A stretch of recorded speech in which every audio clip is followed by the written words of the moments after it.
नमस्कार, Maharashtra news 24 live मध्ये आपले स्वागत आहे. आपण आलेलो आहोत मंगरुळपीर मधील सोनकास जाम सोनकास या एरियामध्ये.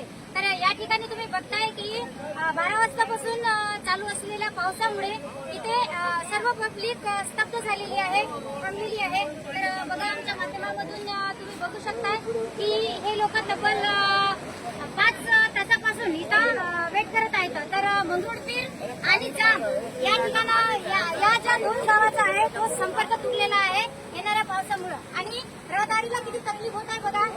छोटे छोटे मुलं शाळेमधून आलेले आहेत, ते पण इथं परेशान होत आहेत. तर विचारूया आपण प्रश्न काही काकाजी